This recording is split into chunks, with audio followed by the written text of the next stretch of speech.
Today we're going to be talking about gaslighting, the devious art of denial and deception with the deliberate intent to undermine and invalidate a person's feelings and their perception of reality. Let's dive in.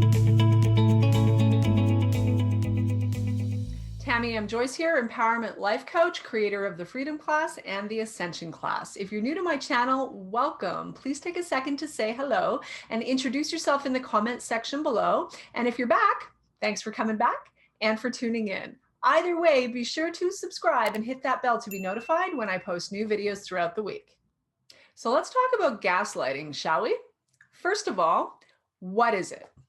Well, gaslighting is the epitome of perception manipulation and control. It fundamentally boils down to a form of emotional and psychological abuse where it involves one person working to deliberately cause another to doubt themselves, their memories, their own perception of reality, and therefore their sanity. Victims often find themselves wondering whether or not they're the crazy ones, which more often than not is exactly what the perpetrator wants. That's the outcome that they're after.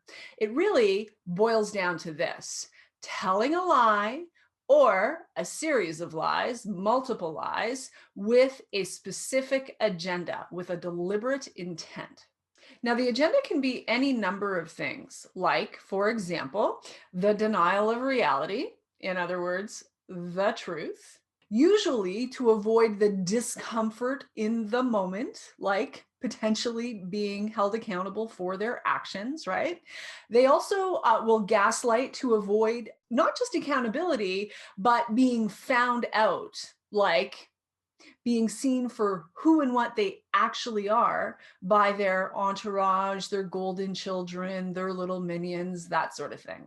It's used to isolate people from the truth, as well as to isolate the victim from people who would be onto the abuser, the people who would easily be able to see through the abuser's manipulation and deception. So gaslighting is used to keep everyone isolated, manipulate perceptions, and control not just the victim, but everyone's perception and the outcome. It's used to shift blame and responsibility onto a chosen target, right? The blame shifting game. It's also very much used to rewrite history to suit themselves, right? The agenda, the perception that they are pushing. And this is something that those of us who identify as having been the family scapegoat have to endure, in so much as we are involved with, enmeshed with, immersed in the sick family system. Again, it's all about perception manipulation and control, always. So let's talk about how it works. Steps to gaslighting. First, tell a lie. Second, tell a lie confidently. And third, tell a lie often. Gaslighting is lying in action with a specific agenda and often results in dire consequences emotionally and psychologically for the person who's being gaslit, the chosen target. Not least of which, sucking the victim into an inverted reality where they literally have a difficult time knowing the difference between left and right, up and down, truth from fiction. To say that it's crazy making would be a colossal understatement. So gaslighters are liars. And here are a few simple rules to keep in mind you want to remember when it comes to liars. Rule number 1, a liar is a liar. Rule number 2, when a person lies to you about one thing, you can't trust anything else that person tells you, because a liar is a liar, right? See rule number 1. And rule number 3, when a person validates a lie, that person is a liar. And you can't trust anything that person tells you either. See rule number 1 and 2. Now understand, a narcissist can lie without batting an eye. They have zero problem looking you in the eyes and lying straight to your face, even when they know you know. In addition, they have a very selective memory and a habit of conveniently forgetting what was actually said while magically remembering all kinds of things that were never done or said. For example, when you are dealing with a pattern, there's an ongoing repetitive pattern playing out of miscommunication, right? With little to no accountability or responsibility being taken for said pattern, you're either dealing with someone with serious cognitive issues or someone who may be suffering with dementia, early stages, late stages, whatever, or you're dealing with a liar who's trying to gaslight you. Now, those of you who have been gaslit know full well that if you don't go along with the false, deceptive, gaslighting narrative, the volume gets turned up. And now you're being smeared with large chunks of the truth being left out of the story, conveniently, of course, right? In addition, you'll likely find yourself being marginalized, if not completely shunned. And depending on who the perpetrators are, you may even find yourself under full-blown attack. Now, comment below and let me know whether or not you've ever had this experience. And in addition, if you'd like to learn more about the possibility of working with me in my 8-week transformational coaching program, the Freedom Class, there are links in the description below where you can apply to see if you qualify for a free one-on-one consultation with either myself or a member of my team. Now, with all of that said, it's important to understand that gaslighting behavior can be subtle and therefore easily misunderstood and perceived as seemingly innocuous. But make no mistake, the emotional and psychological consequences of this type of insidious manipulation and abuse, especially if it's been going on for the long term, those consequences, those effects, emotionally and psychologically, can linger a long, long time, long after the relationship ends. The effects of chronic gaslighting manifest as self-doubt, irrational and disproportionate fear, anxiety, hypervigilance, obsessive compulsive disorders, depression, and in more severe cases, self-loathing and suicidal ideation. Now let's talk about how the family scapegoat is often gaslit by other family members. First, it's important to understand that gaslighting, projection, and scapegoating all go hand in hand. They all work together. Here's how it goes.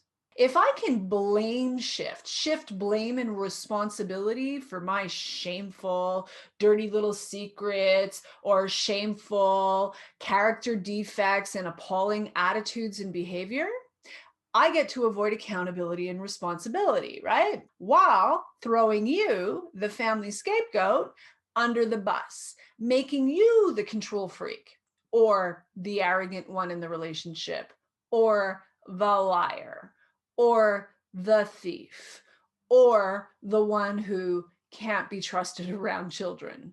For real, this is how it works, which brings me to my next subject: gaslighting and enablers. Enablers are famous for gaslighting behavior too.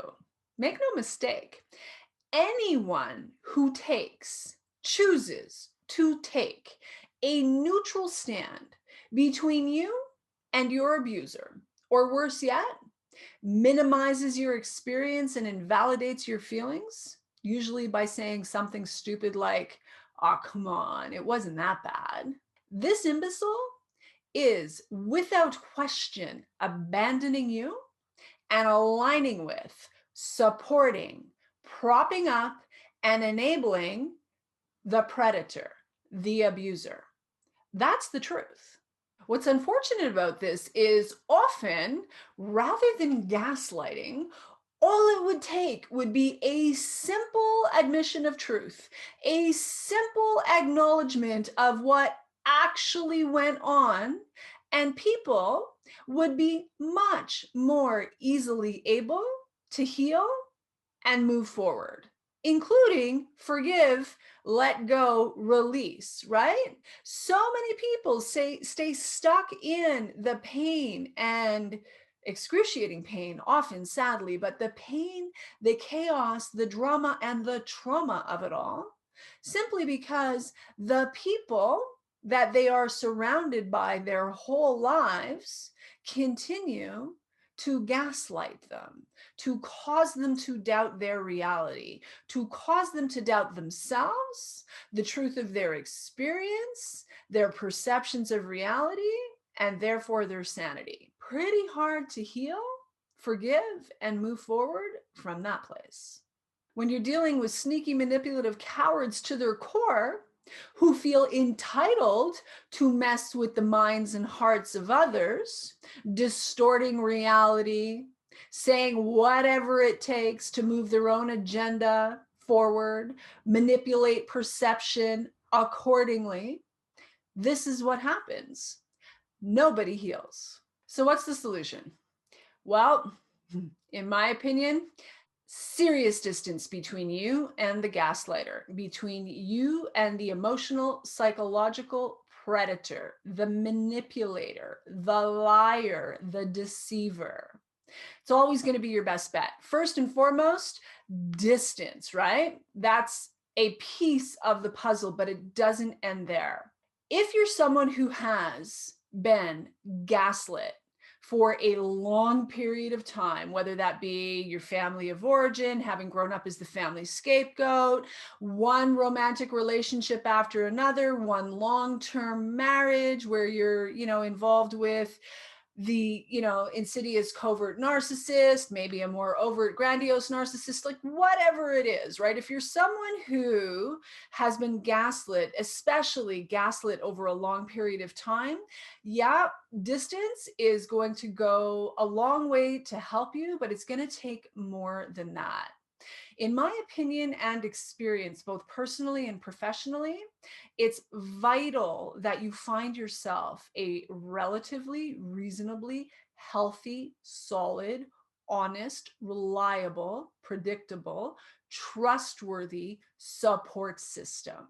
Doesn't have to be 100 people, but you do need a solid support system, even if it's a small tribe of people. You have to have a solid, reliable, again, relatively reasonably healthy, reliable, honest support system in place who can help reflect back to you the truth of your experiences, the truth of your reality, the truth of who you actually are, not who they say you are. Okay, it's vital. It's a great, big, huge piece to the healing and recovery journey. And you need that in place until you get to the place where you can do that for yourself. But that takes some time, it takes some healing and recovery work, and it takes having that support system in place. Again, where you can bring whatever distorted perceptions of reality are being projected upon you about yourself, about history, about present, about whatever. You can bring these distortions to a safe place. This could be a coach, this could be a therapist, this could be a trusted counselor, this could be in a 12-step recovery group, this could be a lot of places you could find this support system, right? But where you could bring these distortions to the table and have some decent human beings help you sift through the nonsense and come out with the truth. Again, the truth of who you are and the truth of your experience. When you have that in place and you can have that experience, you can pick up the phone and call and say, okay, like, am I nuts? Right? Because that's what we go through, right? We end up like, we're told we're the problem, we're the crazy one. So often the lies and distortions are fed to us so consistently over a long period of time, we start believing them, we start taking them on, right? And for some of us, those lies and distortions started when we were freaking kids, right? So we land in adulthood in this inverted reality, not being able to make sense for all the nonsense, right?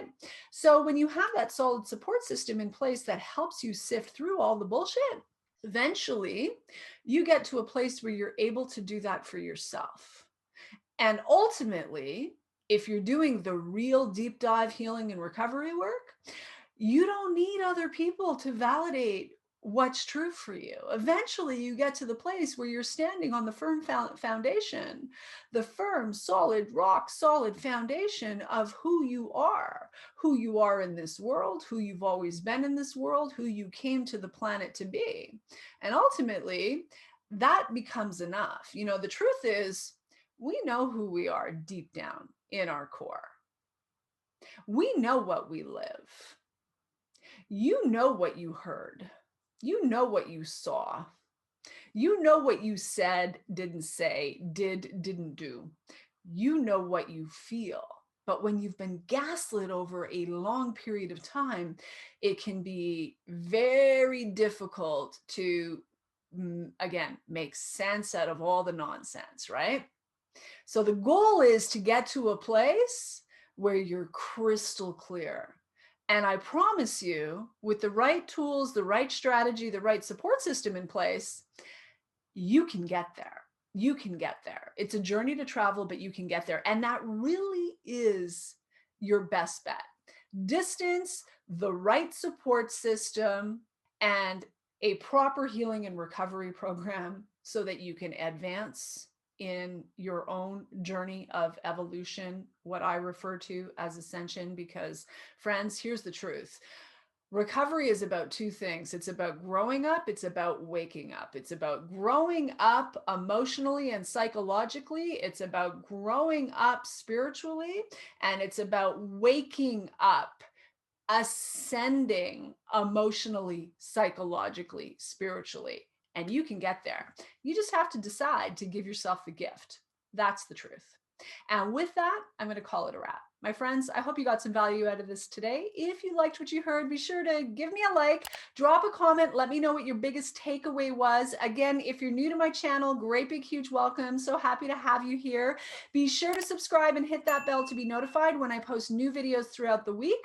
And as I mentioned earlier in the video, we do have some spots available in the calendar this week for the free one-to-one consult with either myself or a member of my team for the Freedom Class program. So if that's of interest to you, be sure to check out the links in the description below. There's a link there where you can apply to see if you qualify for a free one-on-one consultation with us.